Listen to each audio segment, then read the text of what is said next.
दुष्काळी जिल्हा म्हणून ओळख असलेल्या बीडच्या सोलापूरवाडी येथील उच्च शिक्षित दाम्पत्याने एक प्रेरणादायी पाऊल उचलले। एमटेक पदवीधारक हनुमंत गावडे आणि MSc शिक्षण घेतलेल्या त्यांच्या पत्नी कल्पना गावडे यांनी कोविड नंतर शहरातील नोकरी सोडून खडकाळ माळ रानावर शेतीचा नवा अध्याय सुरू केला। आधुनिक तंत्रज्ञानाचा वापर, सेंद्रिय पद्धती, जल व्यवस्थापन आणि मार्केट अभ्यास यांच्या जोरावर त्यांनी ड्रॅगन फ्रूट आणि सफरचंदासारखी बाजारपेठेत मागणी असलेली फळ पिके यशस्वीपणे घेतली।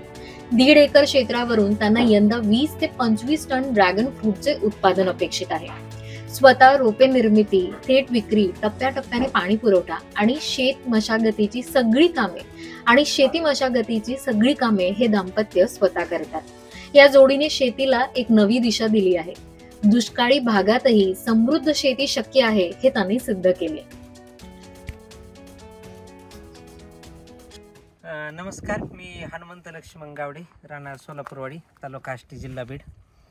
मी पुण्यामध्ये IT कंपनीमध्ये 2014 ते 20 पर्यंत काम केलं। कोविडच्या पिरियडमध्ये 22 मार्च 2020ला गावी आल्याच्या नंतरला माझं पूर्ण 59 एकर क्षेत्र होतं। याच्यामध्ये काय करायचं, पाण्याचा खूप मोठा प्रॉब्लेम होता आणि अशा परिस्थितीमध्ये माझ्या शेतामध्ये मला काय करता येईल कमी पाण्यावरती। त्यावेळेस मी फळबागांचा रिसर्च केल्याच्या नंतर आढळून आलं की ड्रॅगन फ्रूटला खूप कमी पाणी लागतं आणि कमी पाण्यावरती मोठ्या प्रमाणावर आर्थिक सोर्स निर्माण होतो। म्हणून मी ड्रॅगन फ्रूटच्या बाबतीत रिसर्च केल्यावर बऱ्याच ठिकाणी जाऊन पाहिलं तर मला हे योग्य वाटलं आणि आता 2022 साली मी 1.5 एकरचा प्लॉट लावला आणि आता परत 2 एकरचा प्लॉट लावला आहे 2024ला।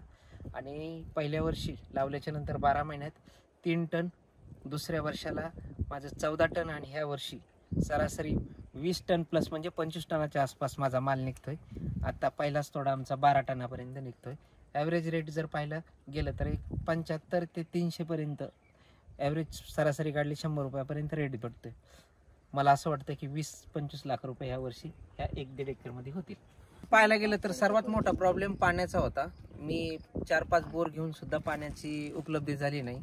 आता सध्या माझ्या 2 विहिरी, 4 बोर आणि याचा स्टोरेज करण्यासाठी 1.5 एकरमध्ये 8 परस खोलीचा मी शेततलाव बनवला आहे। त्या शेततलावामध्ये पाण्याचं स्टोरेज करतो पावसाळ्यात आणि उन्हाळ्याभर ती पाणी याला दिलं जातं।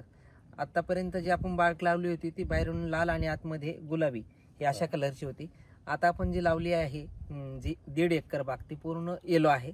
त्याला इस्रायल येलो म्हणतात। मार्केटमध्ये रेट स्थानिक लेवलला त्याला आपल्या लोकांना त्याचं नॉलेज नसल्यामुळं रेट कमी भेटतो, पण इंटरनॅशनल लेवलवरती ते 4,500 ते 5,000 रुपये पर केजीच्या हिशोबाने आज ते फ्रूट जाते आणि ते पूर्ण 1.5 एकराचे आपण कल्टिवेशन केलेलं आहे।